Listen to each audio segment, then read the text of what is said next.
এক বাড়ির ঘরের পিছনে বেগুন গাছ আছে।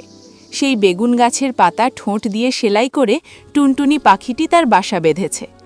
বাসার ভিতরে 3টি ছোট্ট ছোট্ট ছানা হয়েছে। খুব ছোট্ট ছানা, তারা উড়তে পারে না, চোখও মেলতে পারে না, খালি হাঁ করে চিঁ চিঁ করে। সেই বাড়িতে ছিল একটা ভারী দুষ্টু বিড়াল। সে খালি ভাবে টুনটুনির ছানা খাবো। একদিন সে বেগুন গাছের তলায় এসে বলল, কি করছিস লা টুনটুনি?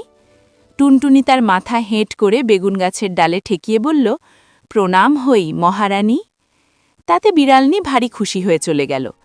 এমনি সে রোজ আসে, রোজ টুনটুনি তাকে প্রণাম করে আর মহারানী বলে, আর সে খুশি হয়ে চলে যায়। এখন টুনটুনির ছানাগুলি বড় হয়েছে, তাদের সুন্দর পাখা হয়েছে, তারা আর চোখ বুজে থাকে না। তা দেখে টুনটুনি তাদের বলল, বাছা, তোরা উড়তে পারবি?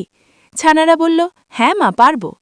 টুনটুনি বলল, তবে দেখ তো দেখি ওই তালগাছটার ডালে গিয়ে বসতে পারিস কিনা। ছানারা তক্ষুনি উড়ে গিয়ে তালগাছের ডালে বসল। তা দেখে টুনটুনি হেসে বলল, এখন দুষ্টু বিড়াল আসুক দেখি। খানিক বাদেই বিড়াল এসে বলল, কি করছিস লা টুনটুনি? তখন টুনটুনি পা উঠিয়ে তাকে লাথি দেখিয়ে বলল, দূর হ লক্ষ্মীচ্ছাড়ি বিড়ালনি। বলেই সে ফুরুত করে উড়ে পালালো।